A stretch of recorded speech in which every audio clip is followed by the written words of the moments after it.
Remaja putri korban pemerkosaan di Parigi Motong, Sulawesi Tengah kondisinya kian membaik. Namun di tengah kabar baik ini, polisi kesulitan menaikkan status seorang terduga pelaku lain yang merupakan anggota Polri.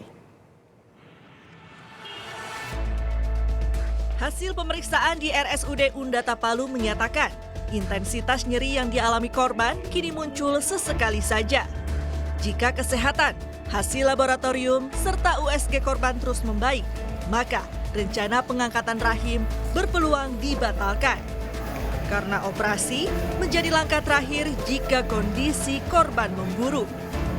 Melihat perkembangan terus-menerus sampai tadi malam, itu tadi pagi lagi diperiksa, itu sangat membaik. Jadi bisa saja ya, menurut dokter bisa saja kalau hasil pemeriksaan karena akan diperiksa kembali seluruh item-item termasuk di USG kembali. Kalau ternyata hasil pemeriksaannya tidak patut dioperasi, tidak dioperasi. Tetapi kalau ternyata masih, insya Allah dilakukan operasi minggu depan. Untuk menjaga psikis korban, pihak rumah sakit menempatkan security di depan kamar rawat korban. Meski mendapat pendampingan dari Kementerian Perlindungan Anak, orang tua korban ingin keselamatan putrinya terjamin. Kemarin, perwakilan Lembaga Perlindungan Saksi dan Korban (LPSK) menemui keluarga korban. Tapi kami bukan penyidik ya, yang kami lakukan bukan untuk pro justisia, bukan untuk penegakan hukum, tapi lebih kepada pertimbangan yang akan kami ambil nanti dalam memutuskan bentuk perlindungan yang akan diberikan kepada korban dan keluarganya. Bisa jadi informasi ya, jadi kami menggali informasi itu berkaitan dengan hal tersebut. Kalau ada ancaman misalnya, kita bisa berikan perlindungan secara fisik, rumah aman atau pengawalan pengamanan misalnya seperti itu. Ada tidak Mbak Susi, maaf saya potong, ada tidak sejauh ini ancaman dari pengakuan orang tua mungkin? Sejauh ini kalau dari pengakuan orang tua belum ada informasi mengenai ancaman, tetapi memang tidak menutup kemungkinan ya, karena jumlahnya kan 11 dan potensi pasti ada.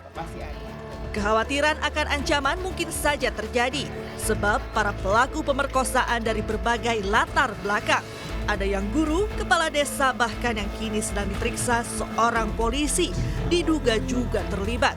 Polda Sulawesi Tengah masih mencari bukti pendukung untuk menetapkannya sebagai tersangka.